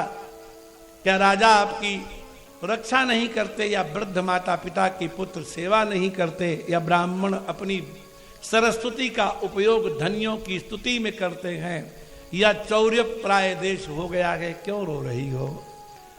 तो धरती माता बोली, हम इन कारणों से नहीं रो रही हैं, ये तो युग धर्म है, कलयुग में सब होता ही है ये सब। बोले फिर क्यों रोती हो? तो माता पृथ्वी कहती है कि तस्याहम अब्ज कुलिशांकुश केतु केतई श्रीमत् पदैर भगवत समलंकृतांगी त्रीनत्यरोच उपलभ्यत तो विभूतिम लोकान समाम व्यसजदुत्स्मयतीम तदन्ते। हम इसलिए रो रही हैं कि जब नंद नंदन नंगे पैर बछड़े चराते थे और हमारे ऊपर चरण रखते थे, तो उनके पैर में कमल का फूल बना है, उनके चरण में वज्र का चिन्ह बना है, उनके चरण में अंकुश बना हुआ है, उनके चरण में ध्वजा बनी है। और जब वो छापा रखते थे तो मैं इतनी अलंकृत सुंदर हो जाती थी कि तीनों लोगों को दिखाती थी अपनी सुंदरता। देखो भगवान कृष्ण ने हमको सजाया है। वो भगवान हमको छोड़कर चले गए हैं, इसलिए हम उनके लिए रो रहे हैं। ये पृथ्वी की ही नहीं, प्रत्येक जननी, कोई मां हो, कोई देवी हो, अपने आभूषण और अपने श्रृंगार दूसरे को दिखा करके वो बहुत खुश होती है। अगर वो वर्णन न करे तो गुस्सा भी होती है। आपने नई चैन बनवाई, नई अंगूठी बनवाई, और बार बार ऐसे हाथ कर करके बातें कर रही हूं ताकि देख ले अंगूठी, बार बार पल्ला ठीक कर रही हूं ताकि चैन नजर में आ जाए, और पड़ोसी ने पूछे भी ना तो बहुत क्रोध आता है कि मोर कहीं की इतना मुश्किल से हमने चैन बनवाई और ये पूछ भी नहीं रही है कितने की लाई, कब लाई। वो लुधियाना में एक संत कथा सुनाते थे कि एक बुढ़िया थी, चरखा चलाती थी और बड़ी शौकीन थी, तो उसने बनाया बाजूबंद। बाजूबंद कोहनी के ऊपर पहना जाने वाला एक मोटा सा आभूषण कड़ा होता था, उसको बाजूबंद कहते हैं। ब्रज के लोग गाते हैं, मेरो खोई गयो बाजूबंद रसिया होरी में, हमारा बाजूबंद खो गया। और बाजूबंद बनवा के दुपट्टा ऊपर चढ़ा के पूरे मोहल्ले में घूम आई, लेकिन किसी स्त्री ने नहीं पूछा कि दादी तुमने बाजूबंद कब बनवाया। बहुत गुस्सा आया और मारे गुस्से को उसने अपनी ही झोपड़ी में आग लगा दी। झोपड़ी जलने लगी। पुराना जमाना था, कुओं से पानी आता था, लोग बाल्टी भर भर के डालने लगे। तो कहती इत्थे पाओ, इत्थे इत्थे पाओ, इत्थे। तो हाथ उठा उठा के ऐसे करे तो एक लड़की थी 17-18 साल की, दादी तुसी बाजूबंद कदी बनवाया? अरे मरी पहला पूछ लेती तो असी साड़ी झोपड़ी च आग क्यों देंदी।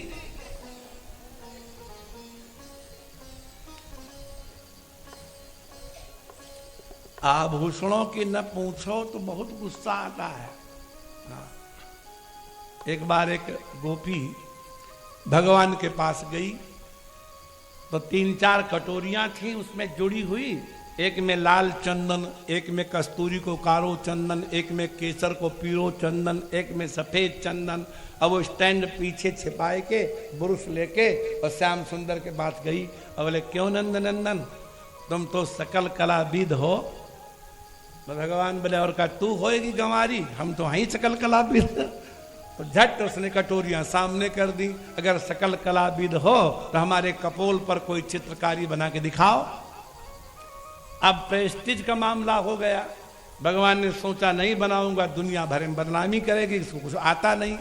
भगवान ने बुरुश उठाया, बड़ा सुंदर एक रंगोली उसके कपोल पर बना दी। अब भगवान बनाए तो कैसी बनेगी। और उसने दुपट्टा कान पे चढ़ाया और सीधे किशोरी जी के पास पहुंची, राधा रानी के पास, और वही गाल उनकी ओर करके बैठ गई और बातें करने लगी। राधा रानी जान गई कि ये हमको दिखाने, तो सबे बातें करी लेकिन नाई पूछी तो नाई पूछी। उसका धैर्य टूट गया। उसने कहा क्यों किसने उरीजू, पूछोगी ना किन्ने बनायो। तब राधा रानी कहती है मां गर्व मुदवह कपोल तले चकास्ती। कौन सी लीला है लो आचार्यों न लिखी हो। तेरे कपोल के ऊपर श्री कृष्ण के द्वारा रची गई ये पत्रावली सुशोभित हो रही है, इस बात का घमंड मत कर। डांट दिया उसको। मां गर्व मुदवह, गर्वम मां उद्वह, घमंड न कर कि कपोल तले चकास्ती, कि तेरे कपोल पाली पर सुशोभित है श्री कृष्ण हस्त रचिता तव पत्रवल्ली। श्री कृष्ण के हाथ से बनाई गई पत्रावली तेरे कपोल पर सुशोभित है, इस बात का अधिक गर्व करने की आवश्यकता। तो सखी कहती किशोरी जो बुरो मती मनियो, तुम्हारे तो कबू बनाई ना है और हमें बनाई नहीं, तो तुम कह रहे हो घमंड न करो। तो किशोरी कहती हैं कि अन्यापि कापि खलु भाजन मीदृशीनाम वैरी न चेद भवति बे पथुरंतराय। मुझ जैसी भी इस रचना का पात्र बन सकती थी, तू तो खुद गई थी लेकर के कटोरी ब्रश। और भगवान नंद नंदन श्याम सुंदर मुरली मनोहर हजारों बार मेरे पास चंदन और ब्रश लेके आए, और जैसे मैंने कपोल खोला उनके पसीना निकल गया, बेहोशी छा गई, कपकपी आ गई, बुरुस गिर गया, चंदन ढुलक गया। तू तो पत्थर की दीवार है, तेरे ऊपर उन्होंने बना दिया। कौन भाग्यशाली हुआ? बोलो राधे राधे।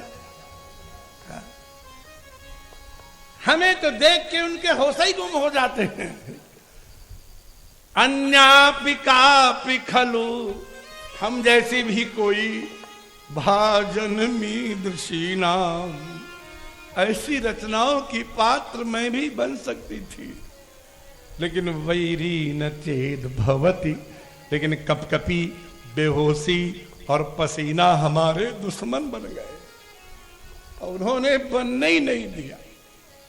वैरी न चेद भवती वे पथुरंतराय। तो जरा विचार करो, पृथ्वी माता के ऊपर जब भगवान निज चरण रख करके उसको अलंकृत करते होंगे, सजाते होंगे, तो पृथ्वी तीनों लोगों को नहीं दिखाती होगी। और बहुत गर्भ आ गया तो भगवान छोड़कर चले गए। ये प्रमाण है, और ये भागवत का श्लोक हमारा नहीं है कि भगवान नंगे पैरों जब चलते थे पृथ्वी पर तो उनके चरण चिन्ह पृथ्वी पर पड़ते पड़ते पृथ्वी इतनी सज जाती थी। त्रिनत्तरोच उपलब्ध ततो विभूतिम, विभूतिम माने श्रृंगार रचनाम।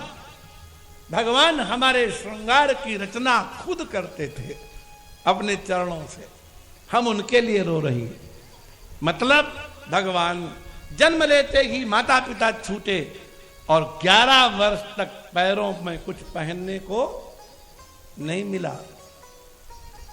और कथाएं तो आपने सुनी होगी, लेकिन मूल में कुछ और होता है, सुनाते कुछ और है। 2.5 वर्ष की अवस्था में गोकुल छूट गया और 11 वर्ष की अवस्था में वो मथुरा गए। और जब कुब्जा ने भगवान से सुंदरता पाने के बाद कहा कि हमारे घर चलो, तो भगवान ने जो कहा संतों का हृदय फट जाए। भगवान कहते ए श्यामिते गृहम शुभ्रू, आज बहुत दिन के बाद किसी ने मुझे कहा है कि हमारे घर चलो। हमें तो पता ही नहीं है कि घर का सुख होता क्या है। भगवान कह रहे हैं घर किसे कहते हैं? बोले पुंसा माधि विकर्षणम, ये श्री कृष्ण का वचन है। आप लोग सब घरों में रहते ही हैं, बाजार से, ऑफिस से, अपने काम करके, मंडी से घूम घाम के आप आए थके थकाए, और घर में घुसते ही आपको लगे शांति मिल गई, तो समझो घर है। और घर में आने के बाद भी आपका उच्चाटन हो, मन न लगे, मन चिड़चिड़ा हो जाए, समझ लेना ये घर है ही नहीं, ये तो स्मशान भूमि है।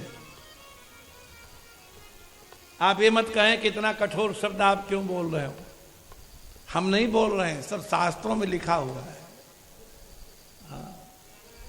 न यत्र वेद ध्वनि गर्जितानि न विप्रपादोदक पंकिलानि स्वाहा स्वधाकार विवर्जितानि स्मशान तुल्यानि गृहाणि तानि। जिनमें ये लक्षण न हो, जिन घरों में, समझो वो घर नहीं है। राधे राधे बोलो। हम लोगों को बहुत घरों में जाने का अवसर मिलता है तो सब अनुभव होता है। कोठी बहुत सुंदर है, जी होता जल्दी चलो, और घर बड़ा साधारण है, जी होता यहीं विश्राम करने लग जाओ। जिनके घरों में कभी वेद और शास्त्र की ध्वनि का गर्जन नहीं होता। न वेद शास्त्र ध्वनि गर्जितानी और न विप्रपादोदक पंकिलानी। किसी सत्पुरुष, किसी मान्य, किसी ब्राह्मण, किसी संत, किसी सज्जन के चरणों का धोया हुआ जल जिनके आंगन में कभी नहीं गिरता। भोजन कराओगे तो चरण धोएंगे कि नहीं? बोलो राधे राधे। और स्वाहा स्वधाकार विवर्जितानी। आप लोग इतने बैठे हैं, स्वाहा तो सब सुने हैं, स्वधा किसने किसने सुना है? हर साल सुनते हैं, नहीं सुने? तो आप लोग श्राद्ध नहीं करते पिता माता की? बेचारे पिता माता वर्ष में एक दिन आपके द्वार पर आते हैं। कितने दिन? हमारा आपका एक महीना पितरों का दिन रात होता है। तो पितृगण अपने हिसाब से एक दिन के लिए आते हैं, जो यहां 15 दिन बीत जाते हैं। हमारा जो कृष्ण पक्ष है वो पितरों का दिन है, और हमारा जो शुक्ल पक्ष है ये पितरों की रात है। तो अपने हिसाब से पितृगण आते हैं एक दिन को। कितने दिन को? और तब हम अगर कृतज्ञ हैं तो पिता की श्राद्ध 15 दिन न हो सके तो जिस दिन पिता की तिथि है, दादा की तिथि है, माता की तिथि है, उस दिन कम से कम स्वतः नहीं कर सकते तो ऐसे ब्राह्मण को बुलाएं जिसको शास्त्रों विधि से तर्पण कराना आता हो। और तब आपको वो तिल जल दे करके कुशा पकड़ा करके कहेगा कि अस्मत् पिता अमुक नामा अमुक गोत्रोत्पन्नः वसुस्वरूपः इदं तिलोदकं तस्मै स्वधा नमः, तस्मै स्वधा नमः, तस्मै स्वधा नमः। पितरों को तृप्त करने के लिए पितरों की पत्नी का आवाहन किया जाता है। अग्नि की पत्नी का नाम है स्वाहा और पितरों की पत्नी का नाम है स्वधा। और आप लोग क्या अनुभव है? जीवन भर भोजन परसने से कौन नहीं थकता? जीवन भर भोजन परसने से केवल दो नहीं थकते, एक माता और दूसरी अर्धांगिनी। बताइए कौन है तीसरा? कितना? क्या? किसकी बहन है? हाथ उठाओ। हाँ? क्या कह रहे? जाओ रहो जाके उसके घर में, हमेशा के लिए रहना। बात करते हैं बहन परसेगी। बहन 4 दिन परसेगी, 5 दिन परसेगी और उसके बाद कहेगी भैया जाओ। आजीवन अगर भोजन परस के कोई नहीं तृप्त होता, नहीं थकता, तो ये तो मां होती है और या सदाचारिणी पत्नी होती है। तीसरा कोई ऐसा संसार में नहीं जो जीवन भर आपको आदर से भोजन करावे। जो बहन की बात करते वो झूठ बोलते। उन्होंने रहा नहीं, वो 6 महीना रहे नहीं कभी बहन के पास। रह के देखो ना 6 महीना। बात आजीवन की चल रही है। एक दिन तो कोई भी खिला देगा। और 2 ही के परसने से शरीर में खून बनता है, तृप्ति होती है। होटल के बैरे के परसने से तृप्ति नहीं होती, पेट भर लिया जाता है बस।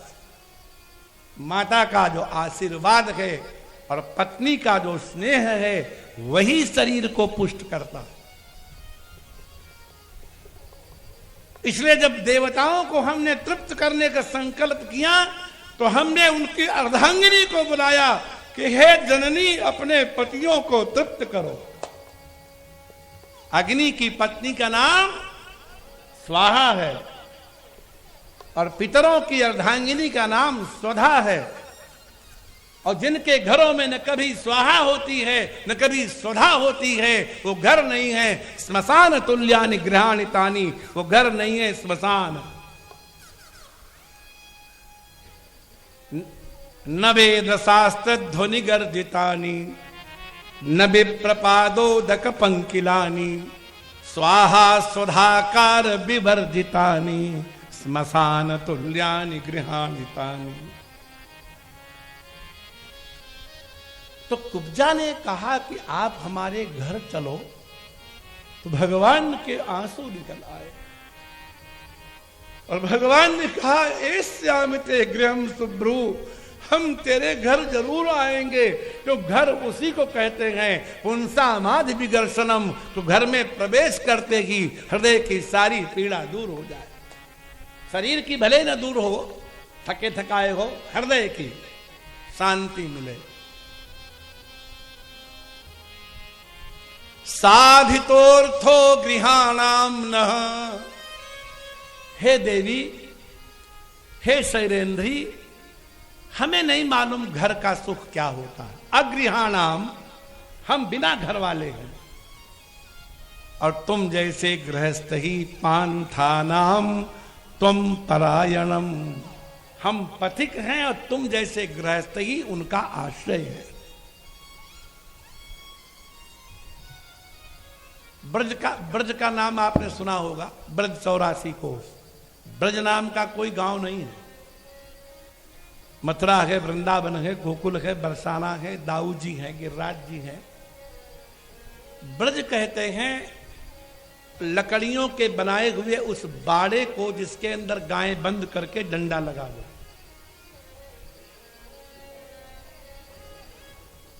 जैसे नहीं कई बल्लियां गाड़ दी और उसके अंदर 1000 गायें आ गई, एक द्वार बना दिया, बल्लियों में ऐसे टेढ़े लगा दिए तीन डंडे, तो निकल के बाहर नहीं जा पाएगी। उस बाड़े को कहते हैं ब्रज। तो गोकुल से जब गए नंद बाबा, तो आधे चंद्रमा के आकार में अपनी बैलगाड़ियां खड़ी कर ली, उन्हीं के नीचे भोजन, उन्हीं चीज के शयन, वहीं गायें चरेंगी। यहां की सब चारा खत्म हो गया तो उठा लिया अपनी बैलगाड़ियों को और ले जाके दूसरी जगह लगा लिया। और 84 कोस में इस तरह से बाड़े बनाते रहते थे, भ्रमण करते रहते थे, इसलिए ब्रज 84 कोस कहलाया।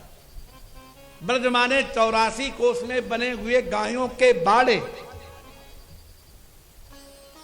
तो आज यहां है, कल वहां है, परसों वहां है। भगवान बोले हमको पता ही नहीं घर क्या होता है। साधितोर्थो गृहाणाम नः पांथानाम त्वम परायणम। पांथ माने पथिक, हम पथिक हैं, आज यहां कल वहां, और तुम जैसे गृहस्थ हमारे आश्रयदाता हैं। तो बोलो भगवान को क्या सुख मिला जी? जाति संगे रहती थी, गाय धोती थी, दही बेचने जाती थी, बैलगाड़ियों के नीचे रहती थी, पूरा कुटुंब कबीलों की तरह। उस तरह से नंदगांव तो जब भगवान मथुरा चले गए और नंद यशोदा फूट फूट के रोते रहे, तो बसभान जी आए, बोले अब आप ऐसा करो, हमारे घर रहो चल के। बोले आपके घर हम कब तक रहेंगे?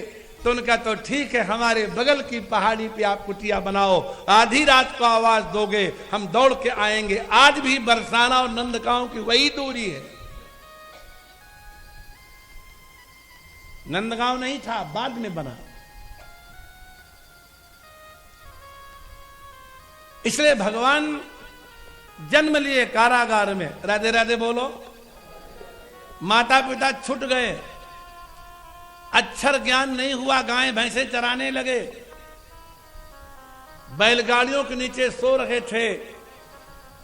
मथुरा आए, माता पिता को कारागार से मुक्त किया। तब तक जरासंध नाम का एक राजा आक्रमण करने लगा, 17 बार आक्रमण किया। आप लोग विचार कीजिए, 17 बार आक्रमण में एक वर्ष में भी अगर एक बार सेना तैयार करे तो भी तो 17 साल चाहिए। बोलो राधे राधे। बल्कि एक वर्ष में नहीं तैयार हो पाती होगी इतनी सेना। मेरा तो हिसाब यह है 2-2, 3-3, 4-4 वर्ष बाद आक्रमण होता होगा। और 17 बार आक्रमण जब झेल चुके, तब उन्होंने कहा बस अब हमको यहां नहीं रहने देगा। तो जन्मभूमि छूट गई और भाग करके समुद्र के किनारे रहना पड़ा। बलदाऊ जी का तो जुगाड़ से हो गया था ब्याह, बोलो राधे राधे। ब्याह क्या हो गया था, वो ककुटुंबी नाम के राजा थे, उनकी बहुत सुंदर एक बिटिया थी, इतनी सुंदर समझो, इतनी सुंदर। तो उन्होंने सोचा कि हमारी बिटिया के लायक कोई दिखता ही नहीं, तो बड़े योगी थे, बिटिया का हाथ पकड़ा, सीधे ब्रह्मलोक पहुंचे। और ब्रह्मा जी के यहां उस समय हो रहा था संगीत। जब संगीत पूर्ण हुआ तो ब्रह्मा जी ने कहा, राजन कैसे आए? बोले आपने हमारी इतनी सुंदर बिटिया बनाई, इसके लायक दुल्हा कौन बनाया? तो ब्रह्मा जी बोले, जितनी देर तुम यहां खड़े रहे, इतनी देर में पृथ्वी में 27 चतुर्युगी बीत गई।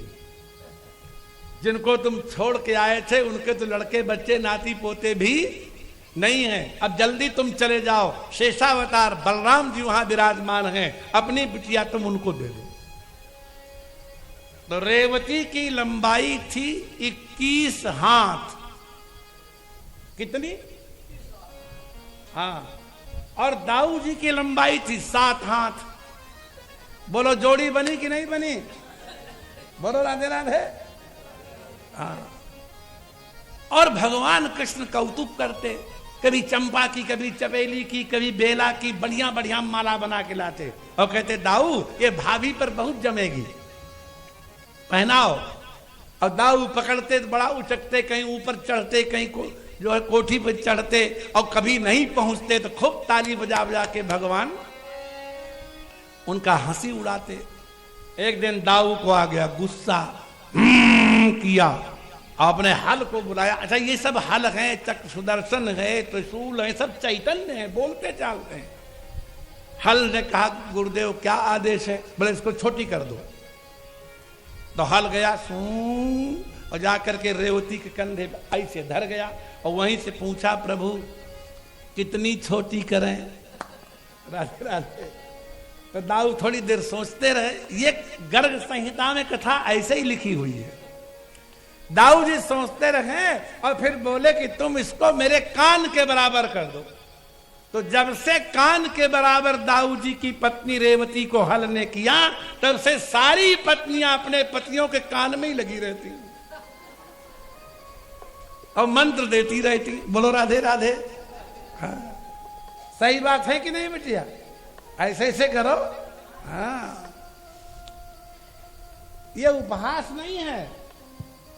पुरुष की सबसे ज्यादा हितैषणी और सहयोगी और मंत्रणा देने वाली अर्धांगिनी होती है। भगवान कृष्ण के गुरुदेव का नाम आपने सुना ही होगा, संदीपनी, जिन्होंने पढ़ाया था। संदीपनी की जो अर्धांगिनी थी वो काकवंध्या थी। 5 प्रकार की वंध्या स्त्रियों का वर्णन है शास्त्रों में। उसमें शुद्ध वंध्या, अपुष्पा, श्रवदगर्भा, मतार्भका और काकवंध्या। समझ गए होंगे आप सब लोग। तो उसमें जो एक बार ही संतान देती है, एक ही बार जीवन में गर्भ धारण करती है, उसको कहते हैं काकवंध्या, कौवा की तरह। और संदीपनी की पत्नी काकवंध्या थी।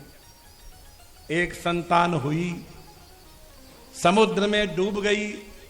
भगवान ने जब सब विद्या पाली, कहा गुरुदेव दक्षिणा लो।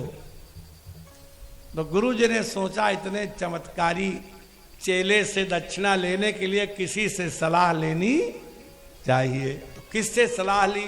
संदीपनी जैसा गुरु। सम्मंत पत्निया समहार्णवे मृतम बालम प्रभासे वरयाम बभूव।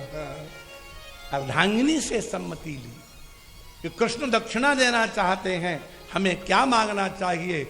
तब पत्नी कहती है, हे स्वामी, संतान के लिए पुरुष स्त्री का संग्रह करता है और जो स्त्री संतान न दे पावे उसका विवाह व्यर्थ हो जाता है।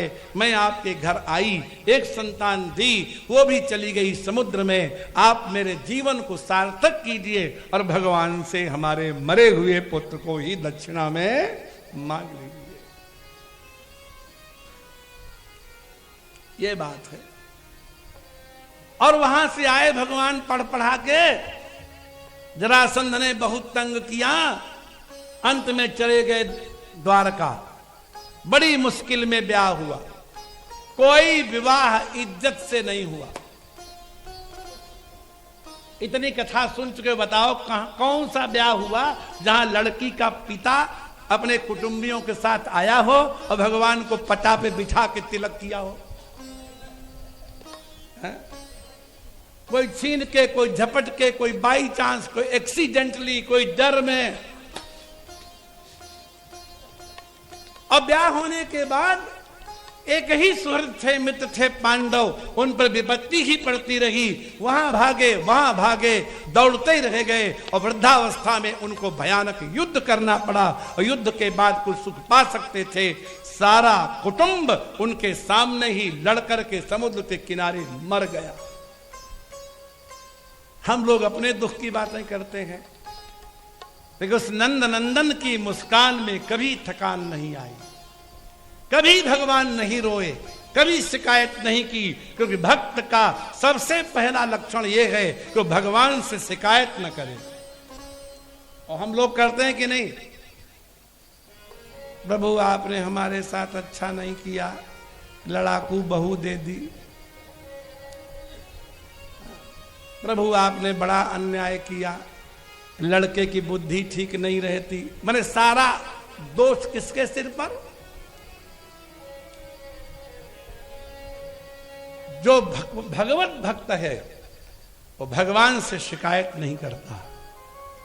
जो ज्ञानी है उसको कोई गैर नहीं दिखता, दूसरा नहीं दिखता। आप लोग सब अनुभवी हैं, भोजन करते समय कभी जीभ कटी किसी की? नहीं कटी। दांत से कट जाती है। और कितना दर्द हो, कोई पत्थर लेके अपना दांत तोड़ता है कि तूने मेरी जीभ काटी, लाओ तो पत्थर। किसने तोड़ा? क्यों नहीं तोड़ते? क्योंकि आप जानते हैं कि जीभ भी मैं ही हूं और दांत भी मैं ही हूं, भेद नहीं है। तो ज्ञानी वो होता है जिसमें भेद न हो, भक्त वो होता है जिसको शिकायत न हो, और कर्म वो होता है जो कभी छोटा न दिखाई पड़े। बोलो राधे राधे। जूता सिलना छोटा कर्म है कि बड़ा?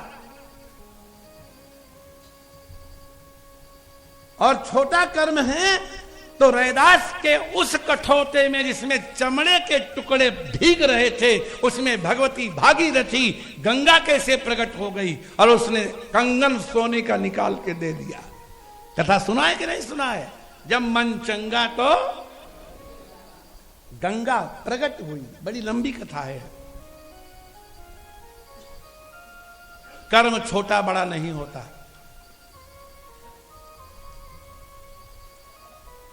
हनुमान जी से बड़ा कौन है और कौन से सेवा नहीं की? जब जब भगवान से कोई कहता है कुछ कथा सुनाओ,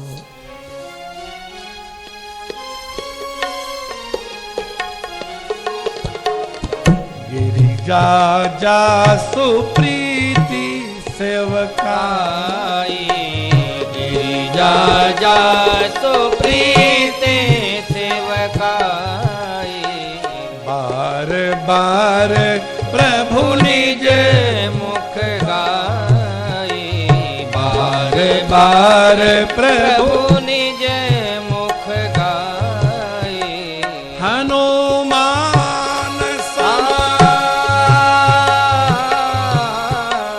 हनुमान सम नहीं बड़ भागी, हनुमान नहीं बड़ भागी, नहीं को राम चरण अनुरागी, नहीं को राम चरण अनुरागी। जा जासु प्रीति सेवकाई, गिरिजा जा सुप्रीत सेवकाई, बार बार प्रभु निज मुख गाई, बार बार प्रभु निज मुख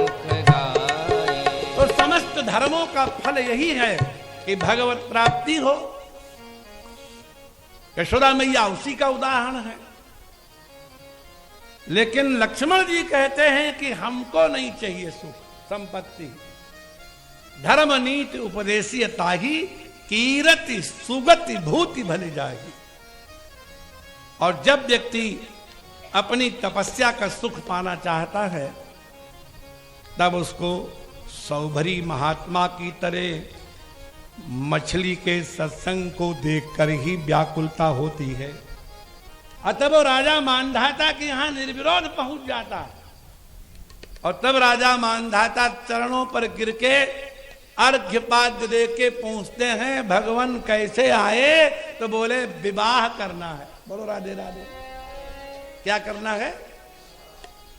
और तुम्हारे 50 बिटिया हैं, एक दे दो।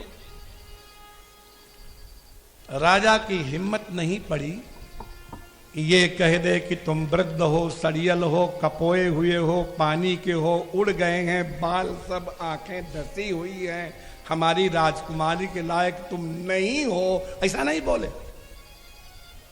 मारे डर के मानधाता कहते हैं, प्रभु हम तो सारी कन्याएं आपको देने को तैयार हैं, लेकिन हम सूर्यवंशी हैं, हमारे कुल में कन्याएं स्वयंवर करती हैं। आप हमारे साथ अंतापुर में चलिए और जो कन्या आपके गले में जयमाला डाले उसी को ले जाओ। डालेगी कोई कन्या? जो हम वर्णन कर रहे हैं, जो हुलिया उनका। बोलो राधे राधे। तो महात्मा सौभरी सोचते हैं, वो नारद जी की कथा याद है कि नहीं? राधे राधे। वो हाथ देखा राजकुमारी का, हाथ ही देख के मगन हो गए। जो यही बरई अमर सोई होई, समर भूमि ते जिते न कोई, से वही सकल सुरासुर ताही, बरई शील कन्या जाही। हाय, इससे खा हमारा ब्याह हो जाता। फिर नारद जी ने कहा कैसे हो? तो यही अवसर चाहिए, परम शोभा रूप विशाल। रूप चाहिए, रूप। जो बिलो की रीझई कुंवरी, तब मेलई जयमाल। रीझ जाए। तो नारद जी ने खूब विनती की, भगवान प्रकट हो गए। भगवान जब प्रकट हो गए, बोले क्या चाहिए? बोले अपना रूप दे दो, हमको पत्नी चाहिए। और भगवान ने बना दिया बंदर। तो बहुत वर्ष के बाद, लाखों वर्ष के बाद जब नारद जी मिले, भगवान का अवतार भी हो गया, तो हजारों वर्ष पुरानी ये कसक उनके चुभ रही थी। ब्याह नहीं होने दिया ना, जो विवाह न होने दे पक्का दुश्मन। नारद जी ने कहा प्रभु सच सच बताओ, तब विवाह चाहूं मैं कीना, तब विवाह चाहूं मैं कीना। मैं विवाह करना चाहता था, प्रभु के ही कारण करई न दीना। प्रभु के ही कारण करई न दीना। अपना तो चले गए, धनुष तोड़ के ब्याह लाए, और हमारा ब्याह होने वाला था, होने नहीं दिए। बताओ क्यों नहीं होने दिया? भगवान ने इसके 2 उत्तर दिए। भाई नारद जी से डरते थे कहीं सांप और न दे दे। भगवान ने कहा देखो, सकल शास्त्रकार और मुनिजन ये कहते हैं कि संसार की जितनी माताएं हैं वो सब मदारी हैं, और संसार के जितने पुरुष हैं वो सब बंदर हैं। सुने हो कि नहीं कथा? कोई नहीं सुने हो?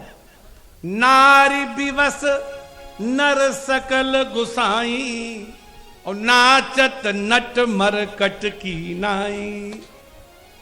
तुलसी ने लिखा है, एक भी पुरुष ऐसा संसार में नहीं आज तक जन्म लिया जो पत्नी पर विजय पाले। जिनकी पत्नियां शीलवती हैं, कुलीन हैं, विनम्र हैं, वो सह जाती हैं, तो पति सोचता है हमारा रुतबा है। कोई रुतबा नहीं है। जिस दिन वो सीधी खड़ी हो जाएगी तुम दुबक जाओगे। शंकर जी के हाथ में तो त्रिशूल है, और माता सती ने कहा कि हम मैके जाएंगी, मैं मैके चली जाऊंगी, तुम देखते रहिए। और शंकर जी ने कहा न जाओ। तो जब ब्याह के आई थी तब थी, क्या बात है, चंद्रमुखी। क्या थी? और जब थोड़े दिन रह ली तब हो गई सूर्यमुखी। और जब नहीं जाने के लिए कहा तब हो गई ज्वालामुखी। ज्वाला देवी है कि नहीं हिमाचल में? कि वही अवतार है। और जब ज्वालामुखी हो गई तो भगवान शिव भागे डर के मारे। तो जिस दिशा में गए वहीं भुजाएं फैला के खड़ी हो गई। अब विश्वास न हो तो अभी चले जाओ हरिद्वार, और कनखन में दक्ष मंदिर के सामने भगवती का मंदिर अभी भी बना हुआ है, जिनमें वो 10 रूप हैं। 10 दिशाओं में भागे और 10 दिशाओं में भगवती ने उनको घेर लिया। भाग के जाओगे कहां? उन्हीं को तंत्र विद्या के उपासक 10 महाविद्या कहते हैं। ये कोई उपहास की कथा नहीं है। वही छिन्नमस्ता है, वही बगलामुखी है, वही कराली है, वही काली है, वही जो है तुम्हारे समस्त कार्यों को सिद्ध करने वाली है। इस शक्ति के सामने कोई शक्तिमान नहीं ठहरता। इसलिए नारी विवश नर सकल गोसाई, नाचत नट मरकट की। अब समय हो गया है, इसकी व्याख्या कल करेंगे। बोले वृंदावन बिहारी लाल गोविंद जय जय गोपाल जय जय गोविंद जय जय गोपाल जय जय श्री राधा रमण हरि गोविंद जय जय राधा रमण हरि गोविंद जय जय गोविंद जय जय गोपाल जय गोविंद जय जय गोपाल जय। बोलिए गंगा माता की हर हर महादेव जय हो।